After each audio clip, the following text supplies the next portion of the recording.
विद्यार्थियों, इस सत्र में हम लोग पंत के काव्य में प्रकृति विषय पर चर्चा करेंगे। पंत यानी सुमित्रानंदन पंत छायावाद के महत्वपूर्ण कवि हैं। चतुष्टयी में आते हैं और आप जानते हैं छायावाद का जो आंदोलन है, दौर है, यह सन 1918 से 1936 तक रहा और इसने हिंदी काव्य जगत को समृद्ध किया है। सुमित्रानंदन पंत प्रकृति के सुकुमार कवि कहलाते हैं और प्रकृति जो है वह अनादि अनंत काल से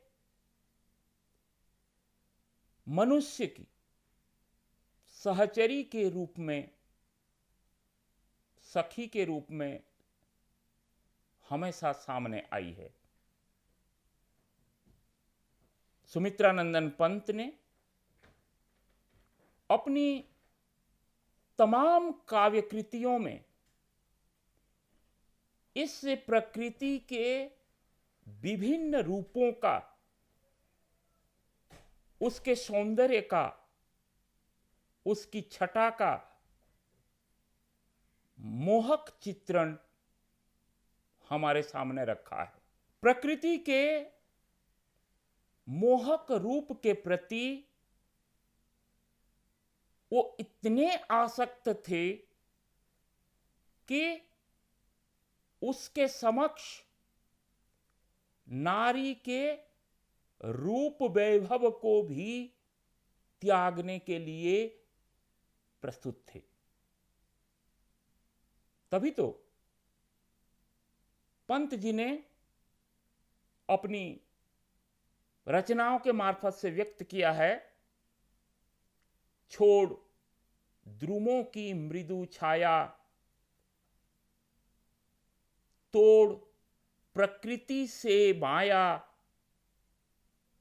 बाले तेरे बाल जाल में कैसे उलझा दूं लोचन।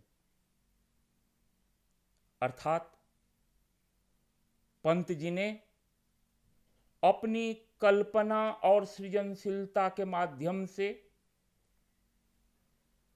प्रकृति को बहुत ही सुंदर रूप से प्रस्तुत किया है और उन्होंने अपनी काव्य प्रेरणा का उत्स इसी प्रकृति को स्वीकार किया है। उन्होंने स्वयं लिखा है, कविता करने की प्रेरणा मुझे सबसे पहले प्रकृति निरीक्षण से मिली है, जिसका श्रेय मेरी जन्मभूमि कुर्मांचल प्रदेश को है। कवि जीवन से पहले भी मुझे याद है, मैं घंटों एकांत में बैठा प्राकृतिक दृश्यों को एकटक देखा करता था और कोई अज्ञात आकर्षण मेरे भीतर एक अव्यक्त सौंदर्य का जाल बुनकर मेरी चेतना को तन्मय कर देता था। जब कभी मैं आंखें मूंद कर लेटता था तो वह दृश्यपट मेरी आंखों के सामने घुमा करता था और वह शायद पर्वत प्रांत के वातावरण ही का प्रभाव है कि मेरे विश्व और जीवन के प्रति गंभीर आश्चर्य की भावना पर्वत की तरह निश्चल रूप में अवस्थित है। इस उद्धरण के माध्यम से आप लोगों ने देखा होगा कि प्रकृति के प्रति सुमित्रानंदन पंत के मन में जो प्रेम है, जो मोह है, वह क्षणिक नहीं है, स्थायी रूप से है। और उनके इस स्थायी प्रेम का उदाहरण आप उनकी तमाम काव्य कृतियों में परिलक्षित कर सकते हैं, देख सकते हैं, क्योंकि कवि सुमित्रानंदन की, पंत जी की काव्य कृतियों में प्रकृति अभिन्न रूप में आती है, और चाहे वह कुर्मांचल प्रदेश की सस्य श्यामल धरती हो, अथवा कौशानी हो, कौशानी की सुंदर प्रकृति हो, या फिर अन्य प्रांत हो, तमाम वीणा से लेकर ग्रंथि से होते हुए या फिर अतिमा तक की काव्य यात्रा में हम प्रकृति के विभिन्न रूपों का निदर्शन करते हैं।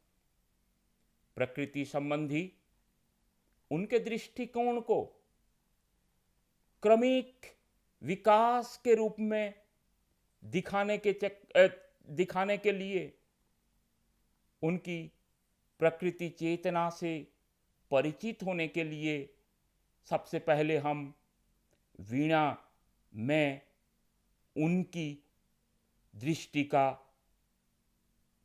परिचय देना चाहेंगे। जैसे वीणा में प्रकृति का सरस, मृदुल और कोमल स्वर दिखाई पड़ता है, सुनाई पड़ता है। छाया, अंधकार, सरिता, निर्झर, लता, पुष्प, उषा और विहग पर छोटी छोटी रचनाएं हैं। यहां कवि ने स्वयं को एक बालिका के रूप में प्रस्तुत किया है, चित्रित किया है एक बालिका के रूप में, और प्रकृति को सजीव या चेतन रूप में अंकित किया है। उनसे, प्रकृति से उन्होंने तमाम तरह के प्रश्न किए हैं, जिज्ञासाएं प्रकट की हैं, जैसे एक बालिका क्या करती है। तो जैसे जैसे वह प्रकृति पर, प्रकृति के रूप पर मोहित होते जाते हैं, वे उसके गुणों पर मुग्ध होते जाते हैं, और इसी क्रम में प्रकृति से पंत जी तादात्म्य स्थापित करते रहते हैं। यह सच है कि वीणा के अलावा उनका अगला जो काव्य संग्रह है ग्रंथि, वहां तक आते आते प्रकृति के प्रति जो प्रारंभिक आकर्षण था, उसमें थोड़ी सी न्यूनता आ जाती है, कमी आ जाती है। लेकिन जब कवि पल्लव लिखते हैं, पल्लव की कविताओं में प्रकृति प्रेम की गहराई, वस्तु के प्रति तमाम तरह की कल्पनाएं, उन सबों को कवि ने पल्लव में स्थापित किया है, चित्रित किया है। और पल्लव में प्रकृति के संपर्क में आकर कवि बड़े भारी आनंद का अनुभव करता है। इसके बाद गुंजन, गुंजन में उनकी प्रकृति संबंधी सभी रचनाएं सौंदर्य और आनंद की भावना से परिपूर्ण है। वीणा में जो प्रकृति रानी थी, वही अब यहां किसी रूपसी के आगे नतमस्तक सी दिखाई पड़ती है। पहले प्रकृति हंसती थी, प्रकृति हंसती थी तो नारी चिढ़ती थी, और यहां नारी हंसती है तो प्रकृति ईर्ष्या के कारण लाल हो जाती है। कवि के शब्दों में, तुम्हारी मंजुल मूर्ति निहार लगा गई, मधु के वन में ज्वाल, खड़े किंसुक अनार कचनार, लालसा की लौ से डर लाल। तो पल्लव ग्रंथ में पल्लव काव्यकृति के समान शुद्ध प्रकृति का वर्णन गुंजन में संभव नहीं हुआ है। कहीं कोई विशिष्ट विचार, कोई आध्यात्मिक भाव और कहीं कोई दर्शन हमारे सामने प्रस्तुत होता है। युगांत से लेकर ग्राम्या तक,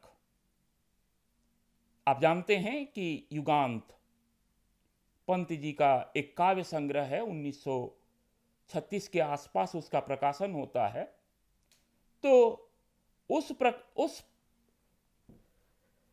काव्य कृति से लेकर ग्राम्या की प्रकृति पर मानवतावाद का प्रभाव पाया जाता है।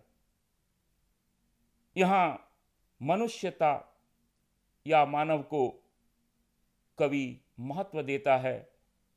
कवि की बहुत प्रसिद्ध एक पंक्ति है। कवि ने कहा है कि सुमन सुंदर, विहक सुंदर, मानव तुम सबसे सुंदरतम। तो धीरे धीरे जब स्वर्ण किरण, स्वर्ण वेला, स्वर्ण धूली जैसी काव्य कृतियां पंत की आती हैं, प्रकाशित होती हैं, तो वहां हम पाते हैं कि इनकी प्रकृति अरविंद के चेतनावाद में डूब गई है और कवि विशेष रूप से विराट कल्पनाओं का प्रेमी हो गया है।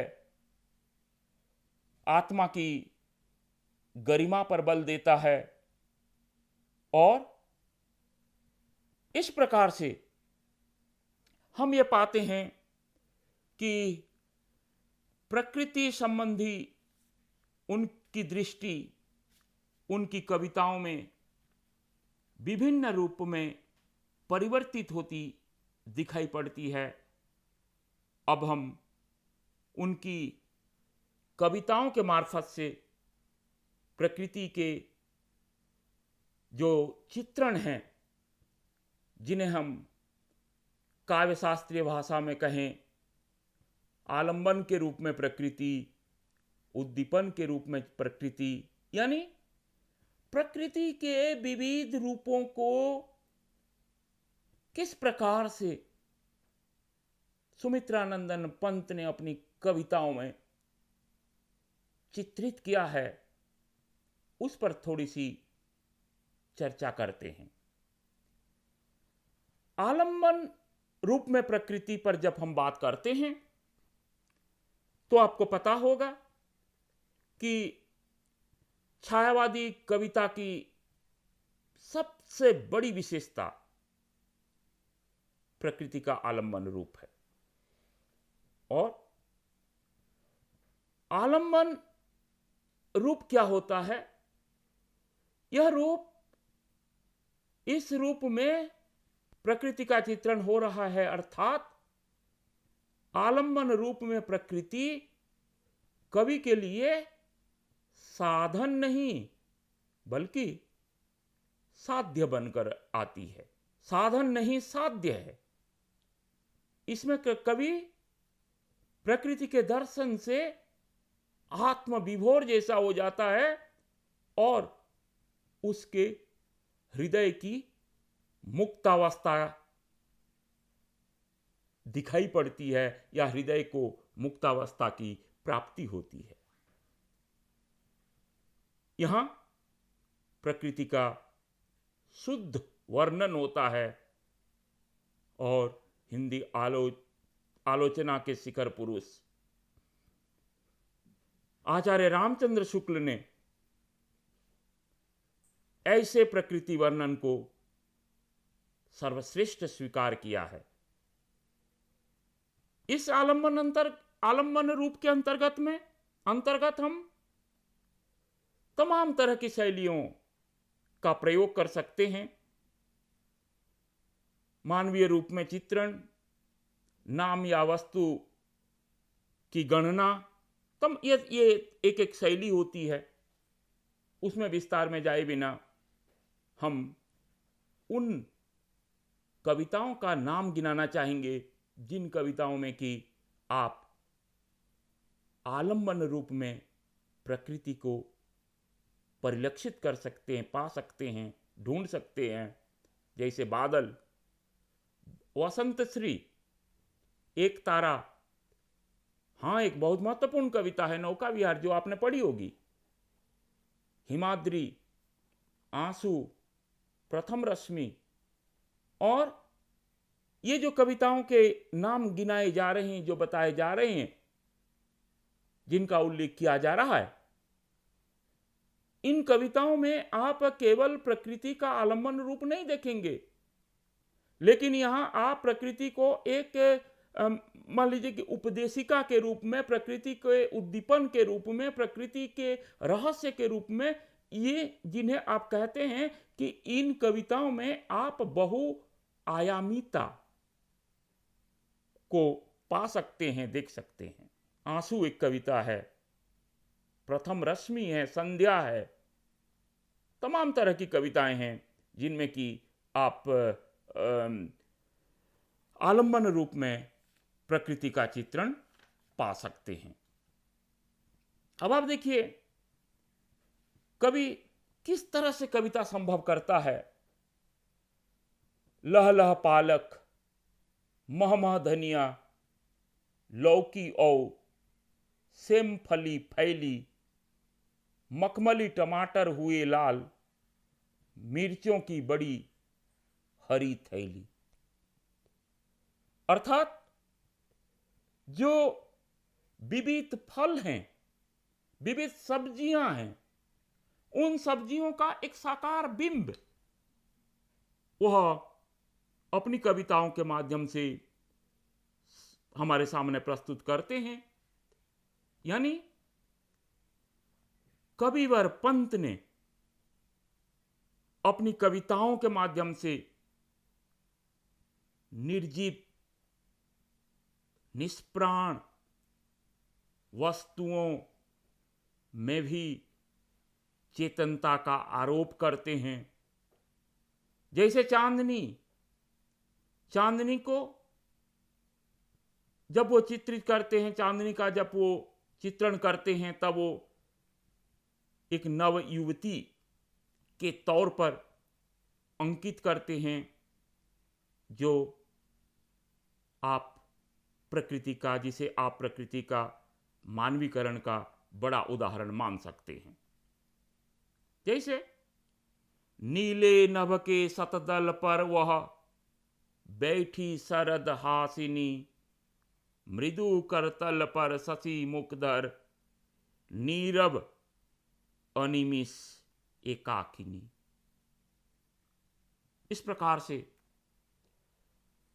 उन्होंने मानवीकरण, जिसे अंग्रेजी में पर्सनिफिकेशन कहते हैं, जड़ में चेतनता का आरोप करते हैं और प्रकृति वहां अपने दिव्य रूप में हमारे सामने प्रस्तुत होती है। कवि सुमित्रानंदन पंत ने उद्दीपन रूप में भी प्रकृति का चित्रण किया है। संयोगावस्था में जहां प्रकृति संयोग सुख को उद्दीप्त करती है, वहीं वियोगावस्था में, विरह वेदना में अत्यधिक वृद्धि भी कर देती है। विरह वेदना का उद्दीपन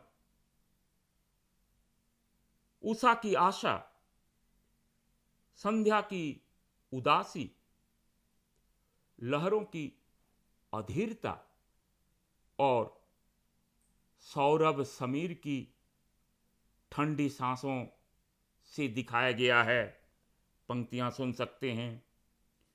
कब से बिलोकती तुमको उषा के वातायन से, संध्या उदास घिर जाती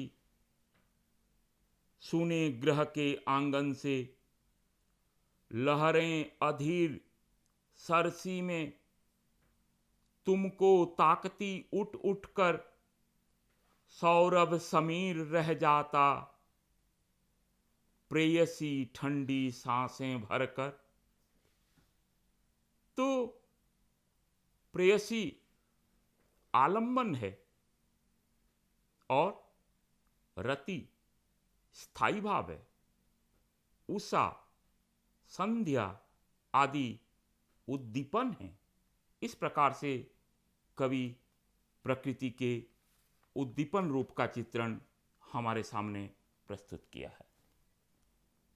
ध्यान दीजिए, प्रकृति के माध्यम से उन्होंने रहस्य का उद्घाटन भी किया है। प्रकृति का चित्रण करते समय उन्होंने प्रकृति को रहस्यात्मक रूप में, गुणात्मक रूप में अपनी कविताओं में चित्रित किया है।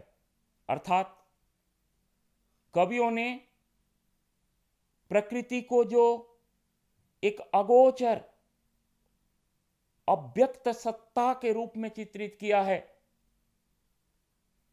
भक्ति काल से लेकर छायावाद तक पंत जी ने उस परंपरा का भी निर्वहन किया है।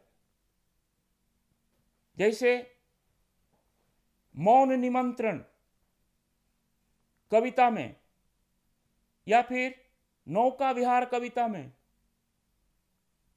आप रहस्यात्मक रूप में प्रकृति के दर्शन कर सकते हैं, पा सकते हैं। अब पंक्तियां देखिए। देख वसुधा का यौवन भार, गुंज उठता है जब मधुमास, विधुर उर्के से मृदु उद्गार, कुसुम जब खुले पड़े सोच्छ्वास, न जाने सौरभ के मिस कौन, संदेशा मुझे भेजता मौन। यह है रहस्यात्मक प्रकृति चित्रण की एक झांकी। आलंकारिक रूप में तो प्रकृति है ही, और पंत जी ने उसे भी निभाया है, लेकिन एक बहुत प्राचीन परंपरा प्रकृति को लेकर उसे पंत जी ने प्रकृति के माध्यम से हमारे सामने फिर उज्जीवित किया है। और हम देखते हैं, पाते हैं कि कालिदास के रघुवंशम में, या उससे भी महत्वपूर्ण किताब, महत्वपूर्ण कृति मेघदूतम, जिसमें मेघ को यानी बादल को दूत के रूप में कवि ने चित्रित किया है। ठीक उसी तरह उसी परंपरा को हरिऔध ने प्रिय प्रवास में पवन को दूत बनाया है, या फिर प्रेम के पीर के कवि रीतिमुक्त धारा के कवि घनानंद ने कभी बादल को तो कभी पवन को दूत के तौर पर चित्रित किया है। अरे वीर पवन कहकर वो संबोधित करते हैं। इतना ही नहीं, जब हम उसी परंपरा में आते हैं तो हमारा बहुचर्चित कवि यानी सुमित्रानंदन पंत जी ने भी बादल को अपनी बादल कविता में मेघदूत को संदेशवाहक के रूप में प्रस्तुत किया है। सुरपति के हम ही हैं अनुचर, जगत प्राण के भी सहचर, मेघदूत की सजल कल्पना, चातक के चीर जीवनधर। इस तरह से जहां वो अपनी प्रकृति के चित्रण में परंपरा से चली आ रही प्रकृति संबंधी जो तथ्य हैं, या परंपरा से चले आ रहे प्रकृति चित्रण को हमारे सामने प्रस्तुत किया है, तो मानवीकरण जैसे तत्वों को भी, प्रकृति चित्रण को भी हमारे सामने रखा है। पंत जी के लिए प्रकृति शाश्वत है, और वो मानते हैं कि प्रकृति की शाश्वतता में संसार की, समाज की शाश्वतता है। और वो लिखते भी हैं नौका विहार जैसी कविता में कि ज्यों ज्यों लगती है नाव पार, उर में आलोकित सत विचार, इस धारा सा ही जग का क्रम, शाश्वत इस जीवन का उद्गम, शाश्वत है गति शाश्वत संगम। यानी प्रकृति को उन्होंने दार्शनिक लक्ष्य के आधार पर भी पाठकों के सामने चित्रित किया है। ठीक इसी तरह प्रकृति को उन्होंने पृष्ठभूमि के तौर पर भी लिया है। प्रकृति चित्रण पृष्ठभूमि या वातावरण को उपस्थित होने में एक बहुत महत्वपूर्ण भूमिका अदा करता है, और इस शैली को भी पंत जी ने अपने काव्य संसार में ग्रहण किया है, खासतौर पर ग्रंथि जैसे कविता संकलन में। मैंने बताया, उल्लेख किया कि पंत जी ने प्रकृति को एक उपदेशिका के रूप में भी स्वीकार किया है, अर्थात तमाम जो हमारे कवि जीवन को स्वस्थ, सुंदर और बेहतर बनाने के लिए सारी की सारी शिक्षा प्रकृति से लेते हैं। और ये छायावादी कवि जयशंकर प्रसाद को भी देखें तो हम पाते क्या हैं कि प्रकृति की विभिन्न क्रीड़ाओं, प्रकृति के विभिन्न उसकी गतिविधियों और उसके विभिन्न व्यापारों से वो मनुष्य समाज के लिए शिक्षा अर्जित करते हैं। जैसे श्रद्धा सर्ग में प्रकृति के यौवन का श्रृंगार करेंगे कभी न बासी फूल। और उसी कालखंड के कवि हैं सुमित्रानंदन पंत, तो उन्होंने भी उपदेशिका के रूप में प्रकृति को ग्रहण किया है। अर्थात पंत जी ने अनेक रूपों में, विभिन्न प्रकार की शैलियों में प्रकृति के सुंदर चित्र अंकित किए हैं, और उनकी प्रकृति किसी एक रूप में नहीं है। तभी तो प्रसिद्ध आलोचक नामवर सिंह ने अपनी किताब छायावाद में उन्होंने लिखा भी है, एक अध्याय का नाम है सखी मां सहचरी प्राण। तो उसमें आप देख सकते हैं कि प्रकृति कितने रूपों में, नारी कितने रूपों में चित्रित हुई है। यह प्रकृति हास रुदन का प्रतीक बनकर आती है, तो यह प्रकृति उद्दीपक का रूप लेकर आती है, और इन्हें आप उपदेश के रूप में रखें या अन्य रूप में रखें। प्रिय विद्यार्थियों, जब हम सुमित्रानंदन पंत की प्रकृति चेतना पर बात कर रहे होते हैं तो हमें ध्यान देना पड़ेगा कि आज के इस कालखंड में सर्वंशः प्रकृति पर विकास के नाम पर सबसे बड़ी विनाश की लीला छाई जा रही है। हमारी प्रकृति, हमारा पर्यावरण बहुत ही संकट में है, और यदि हम प्रकृति से प्रेम करें, क्योंकि हमारा बचना, हमारा जीना, हमारा होना प्रकृति के होने के साथ है, बिल्कुल जुड़ा हुआ है। प्रकृति रहेगी तो हम रहेंगे।